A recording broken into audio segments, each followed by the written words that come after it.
Examples of vector product, कुछ examples लेते हैं। सपोज मैं ले रही हूँ टॉर्क। टॉर्क को हम लोग लिखते हैं R vector cross F vector. यहाँ पे जो आर वेक्टर है ये है पोजीशन वेक्टर और एफ वेक्टर है वो है फोर्स वेक्टर। वैसे ही एंगुलर मोमेंटम इसे हम लोग लिख सकते हैं L vector equals to R vector cross P vector. R vector जो है वो है पोजीशन वेक्टर और पी वेक्टर है उसे हम लोग बोलते हैं linear momentum. It is a vector quantity. यहाँ पे हम लोग क्रॉस प्रोडक्ट ले रहे हैं इसलिए ये जो वैल्यूज है ये से भी वेक्टर फॉर्म में मैं लिख रही हूँ क्योंकि क्रॉस प्रोडक्ट का जो रिजल्ट होता है वो अनदर वेक्टर होता है। वैसे ही instantaneous velocity B vector equals to omega vector cross R vector. ये है एंगुलर वेलोसिटी और ये है पोजीशन वेक्टर और v जो है वो लीनियर वेलोसिटी और इंस्टैंटेनियस वेलोसिटी हम उसे बोलते हैं। अच्छा, अभी हम लोग देखेंगे कि ये जो वेक्टर प्रोडक्ट होते हैं उसके प्रॉपर्टीज कैसे होते हैं, वो कैसे बिहेव करता है, कौन से सिचुएशन में देखते हैं। अब मैंने आपको जो पहला वाला एग्जांपल लेके हम लोगों ने डिस्कस किया था कि जो स्क्रू होता है वो ए क्रॉस बी के लिए ऊपर आ रहा था और बी क्रॉस ए के लिए नीचे जा रहा था, तो वो हो गया हमारा पहला प्रॉपर्टी कि A vector cross B vector उसका जो डायरेक्शन है वो ऑपोजिट है to that of B vector cross A vector. तो मैं इसे लिख सकती हूँ A B sine theta N क्या ऐसे लिखते थी।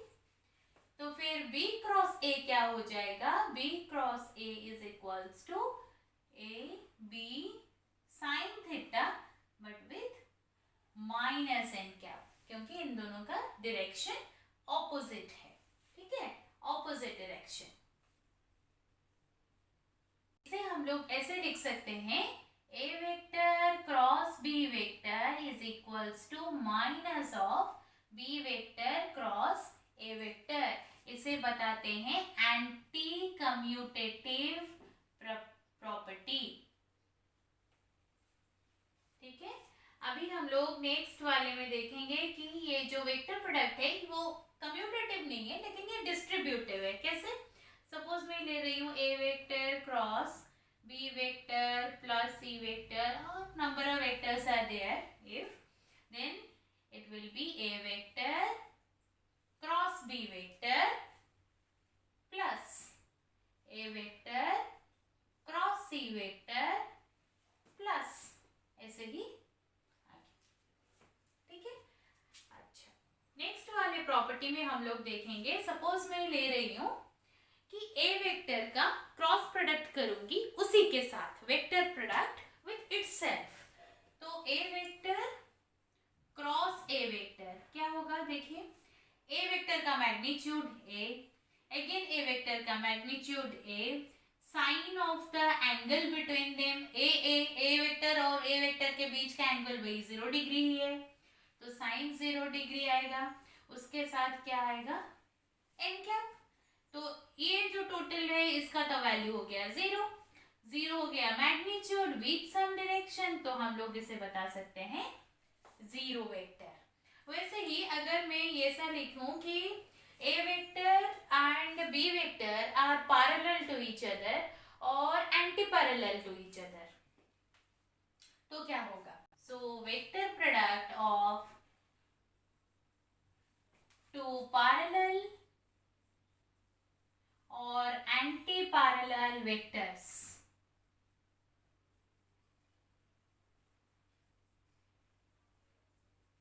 इसके लिए थीटा क्या हो सकता है, 0 डिग्री और 180 डिग्री। ये दोनों ही केस में साइन थीटा की वैल्यू है 0। तो हम लोग क्या पाएंगे यहाँ पे, A vector cross B vector is equals to, suppose theta 0 degree में ले रही हूँ तो क्या आएगा, A B sine 0 degree with N cap, तो 0 with N cap that means zero vector, magnitude 0 with some direction. Again अगर मैं ले रही हूँ theta equals to 180 degree, so A B sine 180 degree with N cap, sine 180 again 0, so 0 with N cap that is equals to 0 vector. अगर दो vectors perpendicular होंगे, if A vector is perpendicular to B vector, then what will be the magnitude of A vector cross B vector? क्या होगा? A with B sine theta की जगह पे लिखूंगी 90 degree, और मैं मैग्नीट्यूड ले रही हूँ तो डायरेक्शन नहीं लिख रही हूँ। साइन 90 की वैल्यू क्या है? 1, so that is equals to AB. If two vectors are perpendicular to each other, then magnitude of their cross product will be equals to the product of their individual magnitudes. अभी देखेंगे vector product of orthogonal unit vectors. Orthogonal unit vectors ये बता रही हूँ मैं, तो आपके दिमाग में ये आना चाहिए कि हम लोग अभी आई कैप, जे कैप और के कैप के साथ कुछ डिस्कस करेंगे।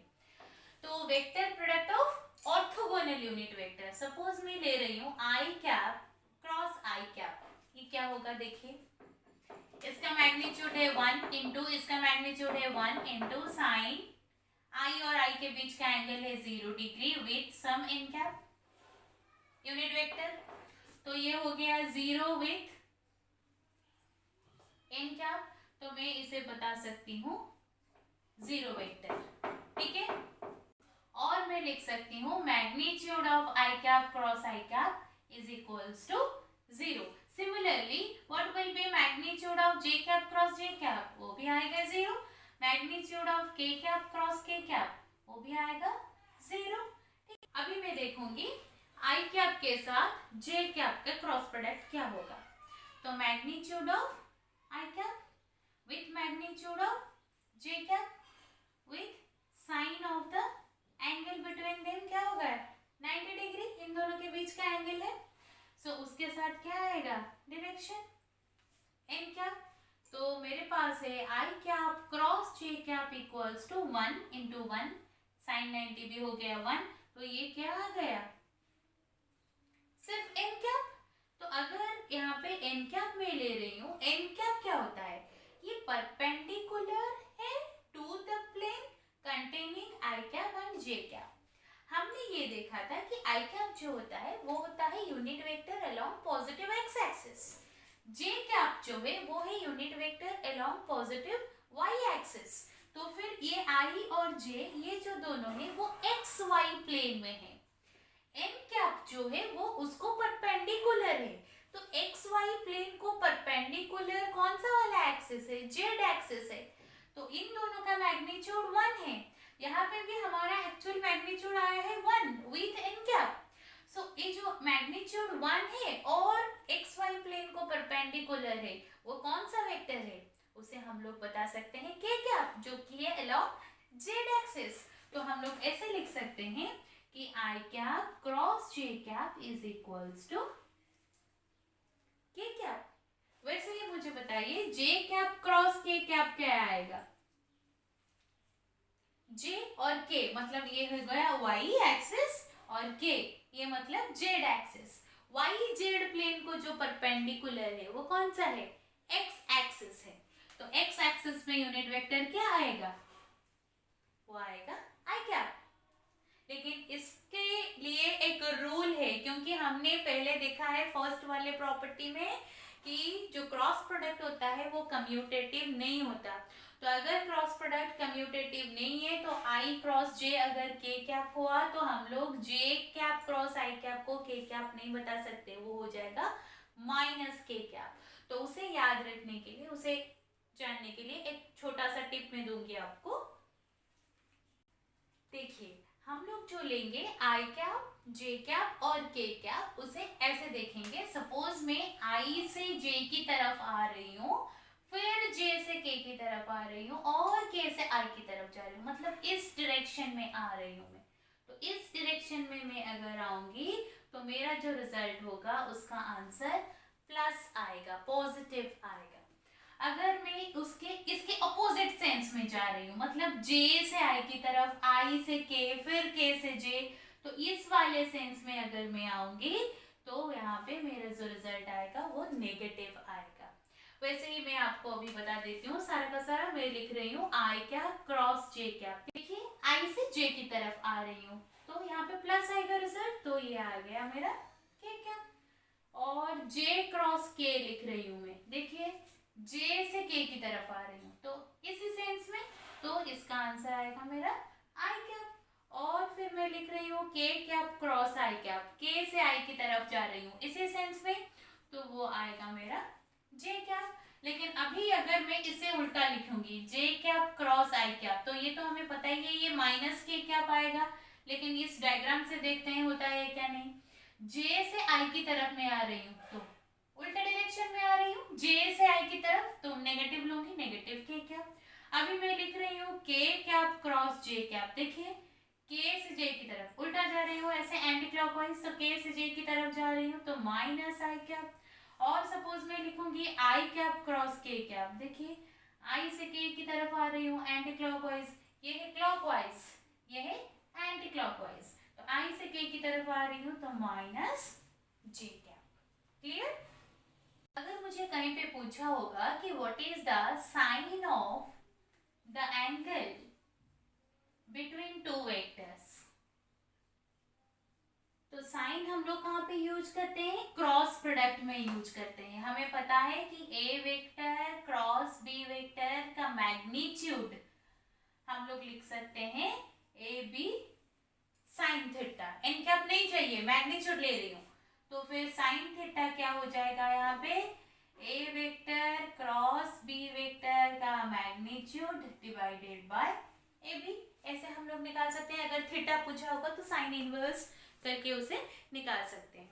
अभी हम लोग देखेंगे, सपोज मुझे किसी क्वेश्चन में यूनिट वेक्टर पूछा होगा, unit vector perpendicular to the plane of two vectors, ये पूछा होगा, तो मैं कैसे निकालूंगी, A vector cross B vector, I know this one is A B sine theta with N cap, unit vector निकालना है तो मैं इसी फॉर्म में लिखूंगी, तो what is N cap, N cap will be equals to A vector cross B vector divided by A B sine theta. और मैं इसे कैसे लिख सकती हूँ, A vector cross B vector divided by A B sine theta को मैं बताती हूँ ना, A vector cross B vector का मैग्नीट्यूड यहाँ पे भी लिखा है, तो ऐसे भी लिख सकती हूँ। ठीक है, अभी देखेंगे हम, अगर रेक्टेंगुलर कंपोनेंट में वेक्टर दिया हुआ है तो हम उसका क्रॉस प्रोडक्ट कैसे निकालेंगे। If A vector is equals to A X I cap plus A Y J cap plus A Z K cap and B vector equals to B X I cap plus B Y J cap plus B Z K cap, तो अगर मुझे A vector cross B vector निकालना है तो मैं यहाँ पे उसे डिटरमिनेंट फॉर्म में लिखूंगी। देखिए डिटरमिनेंट फॉर्म में कैसे हो सकता है, पहले मैं लिखूंगी आई कैप जे कैप के कैप, ठीक है, एक 3/3 डिटरमिनेंट है, और आई कैप जे कैप के कैप के बाद में लिखूंगी क्या, मुझे ए क्रॉस बी करना है। ठीक है, तो फिर पहले मैं ए वेक्टर के जो कंपोनेंट्स है वही लिखूंगी, A X A Y A Z.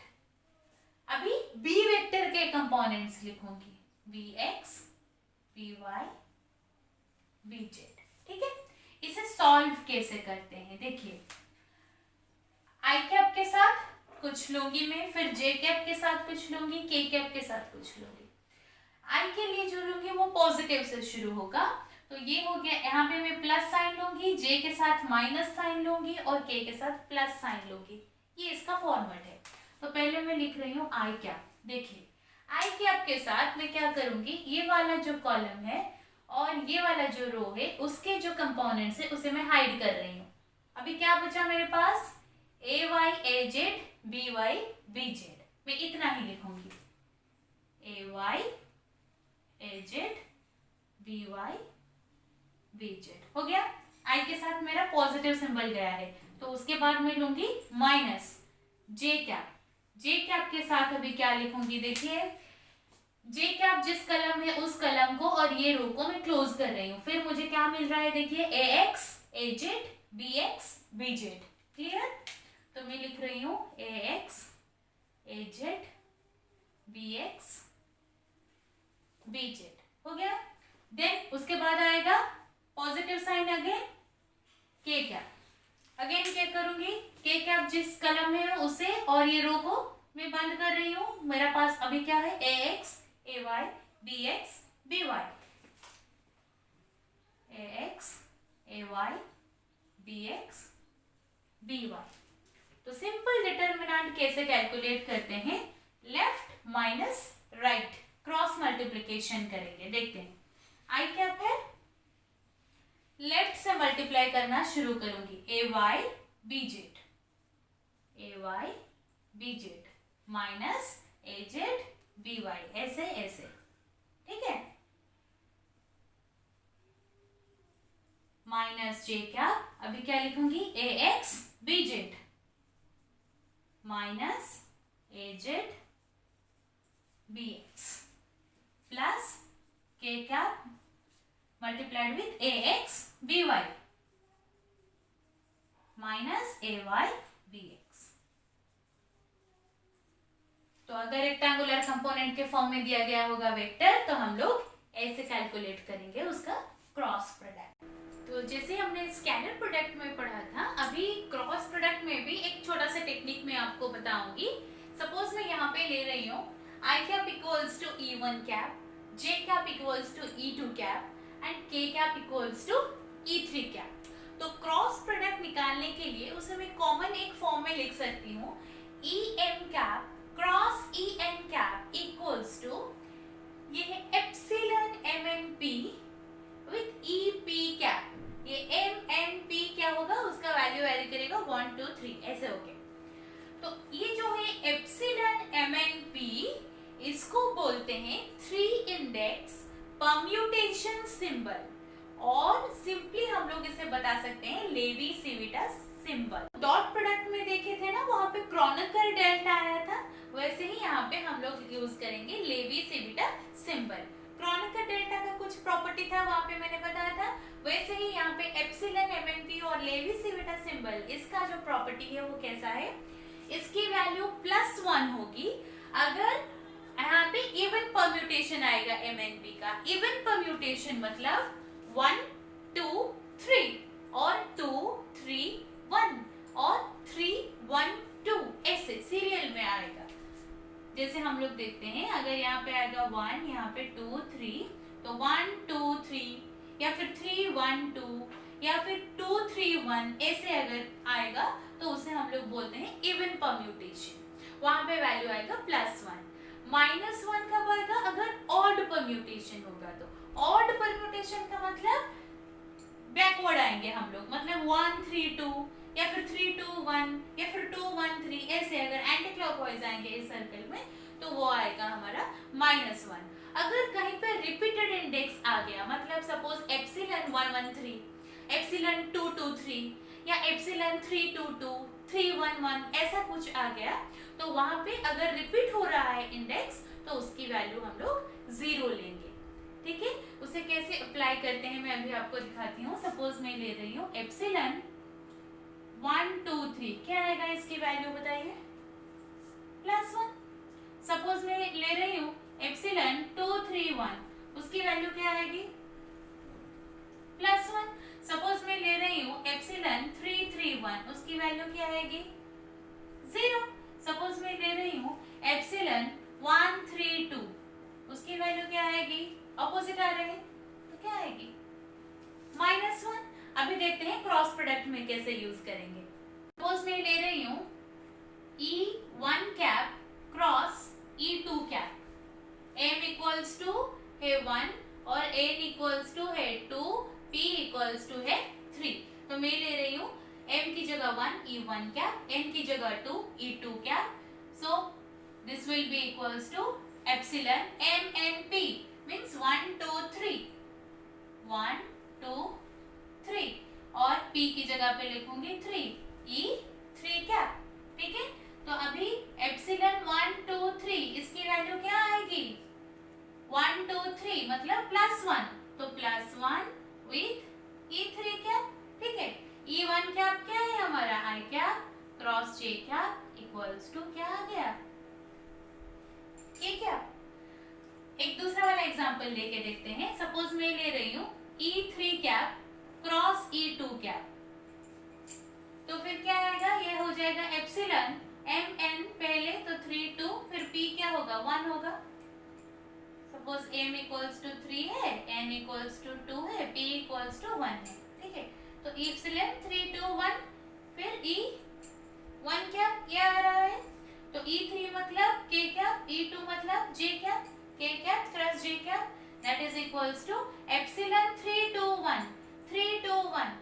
ऐसे था सर्कल हमारा, यहाँ पे था 1, यहाँ पे 2, यहाँ पे 3 3 2 1 मतलब उल्टा जा रहे हैं, तो इसका वैल्यू आ जाएगा -1 with E1 cap. E1 cap क्या है, I कैप, तो मैं लिख सकती हूँ यहाँ पे K cap cross J cap equals to -I cap. तो ये एक मेथड है क्रॉस प्रोडक्ट निकालने का। तो इस वीडियो में बस इतना ही, आगे मिलेंगे कुछ अगले नए टॉपिक के साथ। तब तक stay happy, stay safe and God bless you all. Thank you.